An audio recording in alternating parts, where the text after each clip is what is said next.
Hello दोस्तों, स्वागत है आपका अपने YouTube channel PCM online classes पर। दोस्तों आज हम पढ़ेंगे क्लास 10th का मैथ का चैप्टर नंबर 1 वास्तविक संख्याएं। दोस्तों आज इसके अंदर हम इसके महत्वपूर्ण तथ्य एवं इसके महत्वपूर्ण क्वेश्चन और आंसर के बारे में बात करेंगे।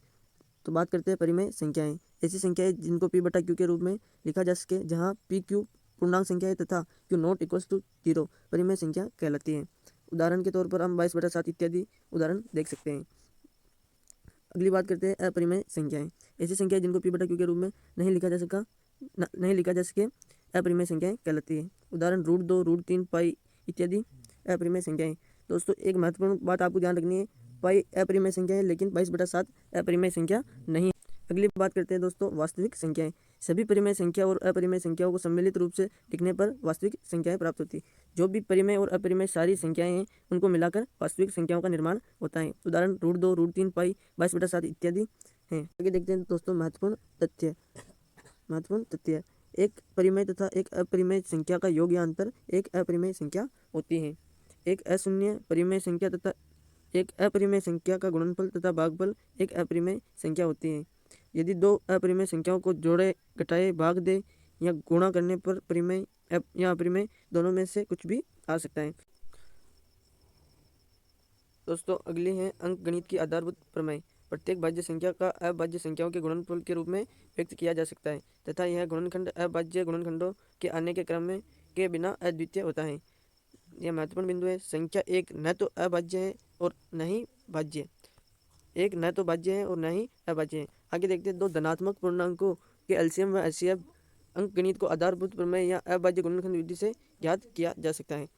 दो धनात्मक पूर्णांक ए व बी के लिए एलसीएम और उनका एचसीएफ उनके दोनों के गुणों के बराबर होता है, अर्थात दो संख्याओं का गुणनफल उनके दोनों के एचसीएफ और एलसीएम के गुणे के बराबर होता है। महत्वपूर्ण तथ्य यह है, पहला है दी गई संख्याओं का एचसीएफ किसी संख्या से बड़ा नहीं हो सकता। दूसरा है दी गई संख्याओं का एलसीएम किसी संख्या से छोटा नहीं हो सकता।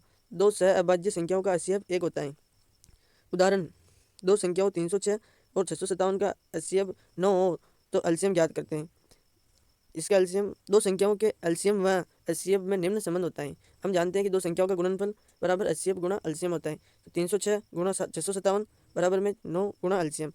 एलसीएम को इधर रखते हैं और 9 को इधर भाग में ले जाते हैं, तो 306 गुणा 657/9 एलसीएम बराबर आ जाएगा 22,338। अगला उदाहरण देखते हैं। अभाज्य गुणनखंड विधि से 6, 72 और 120 का एलसीएम व एचसीएफ ज्ञात करो। हल। अगर हम 6 के गुणनखंड की विधि से गुणनखंड करते हैं तो इसका आ जाता है 2 गुणा 3 अर्थात 2 की घात 1 और 3 की घात 1। 72 के गुणनखंड करते हैं तो 2 की घात 3 और 3 की घात 2। 120 के गुणनखंड करते हैं तो 2 की घात 3 और 3 की घात 1 और 5 की घात 1 प्राप्त होता है। एलसीएम 6, 72 और 120 का 2 की घात 3, 3 की घात 2 और 5 की घात 1 प्राप्त होता है, अर्थात 2 की घात 3 8, 3 की घात 2 9 और 5 की घात 1 5। इनका गुणा करते हैं तो हमें 360 प्राप्त होता है। एचसीएफ 6, 72 और 120 का एचसीएफ 2 की घात 1 और 3 की घात 1, 2 की घात 2 गुणा 3 बराबर में 6 आ गया। अगला उदाहरण देखते हैं। 3825 को अभाज्य गुणनखंडों के गुणनफल के रूप में व्यक्त कीजिए।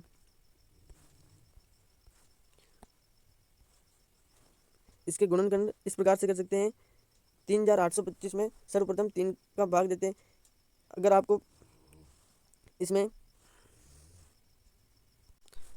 पता करना है कि इसमें 3 का भाग जाता है या नहीं, तो इस संख्या के संख्याओं का योग कर लेना। जैसे 8 3 11, 11 और 2 13, 13 5 18, 18 का 8 और 1 9 हो जाता है, जिसमें 3 का भाग पूर्णतः जाता है, तो यह संख्या 3 से विभाजित होगी। इस प्रकार से हम अभाज्य गुणनखंड कर सकते हैं। 3825 का अभाज्य गुणनखंड हमें प्राप्त होता है 3 की घात 2 गुणा 5 की घात 2 गुणा 17 की घात 1। दोस्तों अब आते हैं महत्वपूर्ण प्रश्न। निम्नलिखित में से कौन सी अपरिमेय संख्या नहीं है? पहला है √10। √10 एक अपरिमेय संख्या है। √24 एक अपरिमेय संख्या है। √35 भी एक अपरिमेय संख्या है। √121 यह अपरिमेय संख्या नहीं है, यह परिमेय संख्या है। तो अपना सही आंसर हो जाएगा चौथा √121, क्योंकि √121 हमें 11 प्राप्त होता है। दूसरा प्रश्न है 2 - √3 है। पहला है परिमेय संख्या, दूसरा है अपरिमेय संख्या, तीसरा है सम संख्या, चौथा है पूर्णांक संख्या। तो हम जानते हैं कि 2 - √3 एक अपरिमेय संख्या है, तो हमारा दूसरा ऑप्शन सही हो जाएगा, अपरिमेय संख्या। तीसरा प्रश्न है पाई 1 है। पहला है परिमेय संख्या, दूसरा है अपरिमेय संख्या, तीसरा वास्तविक संख्या, चौथा 2 व 3। हम जानते हैं कि पाई एक अपरिमेय संख्या भी होती है और वास्तविक संख्या भी होती है, तो हमारा ऑप्शन हो जाएगा चौथा 2 व 3 दोनों। चौथा प्रश्न है, दो संख्याओं का मध्य 15 व लय से 105 है, यदि उनमें से एक 5 है तो दूसरी संख्या क्या होगी?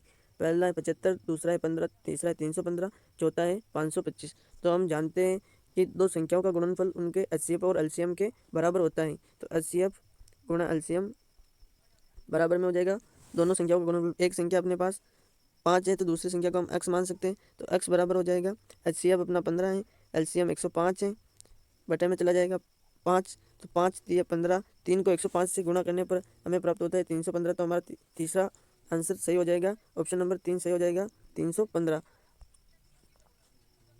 पांचवा प्रश्न है, निम्न में से अपरिमेय संख्या है। पहला है 2, दूसरा है 2.232425, तीसरा है 2.23 का बार, चौथा है 22/7।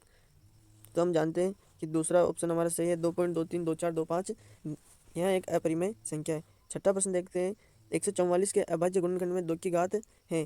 पहला है 4, दूसरा है 5, तीसरा है 6, चौथा है 3। तो हम 144 के अभाज्य गुणनखंड करके देख लेते हैं।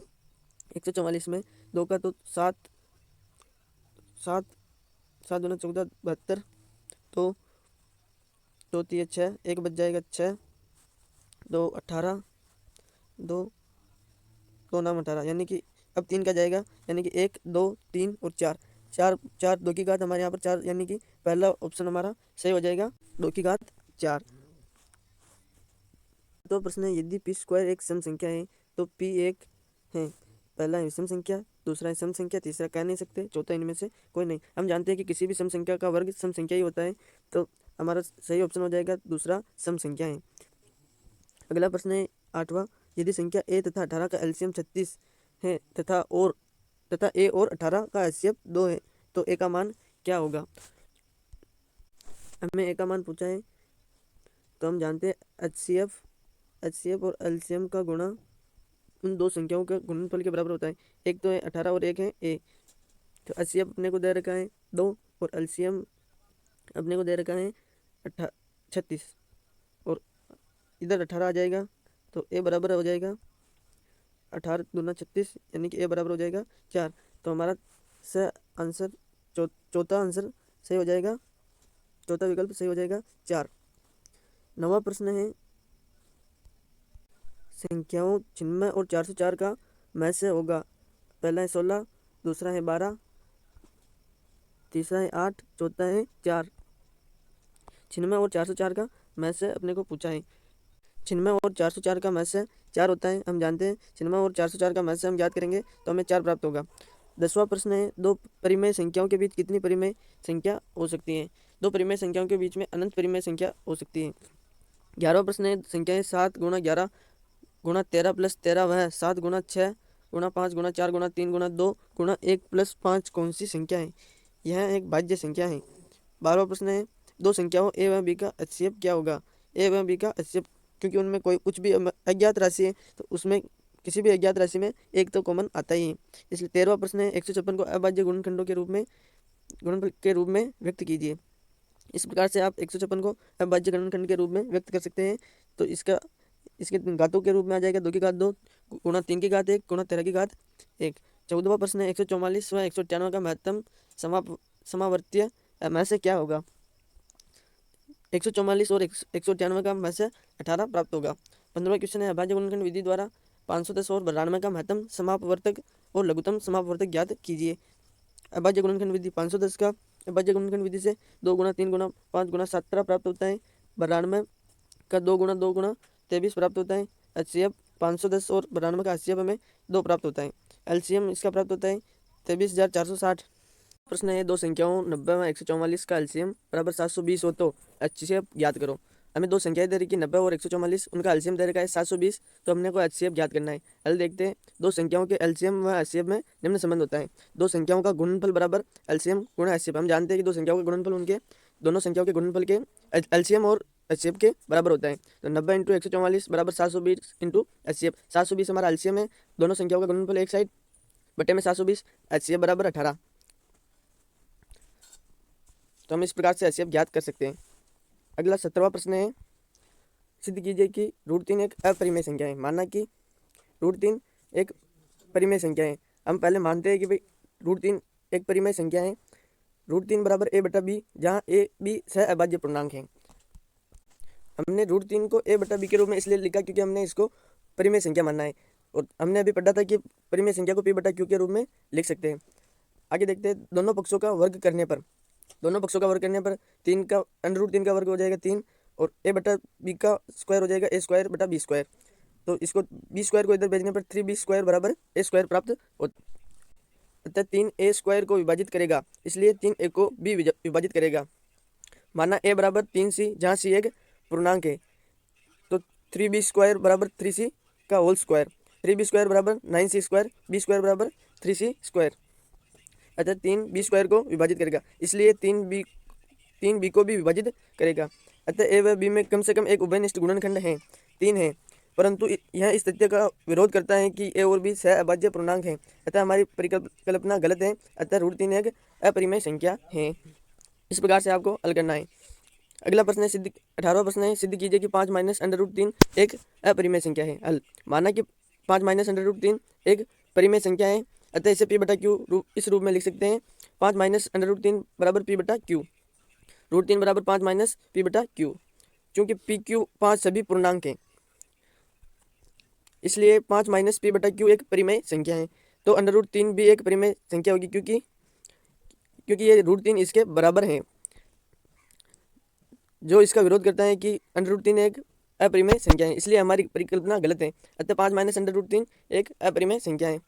19वां प्रश्न है, सिद्ध कीजिए कि 7 √5 एक अपरिमेय संख्या है।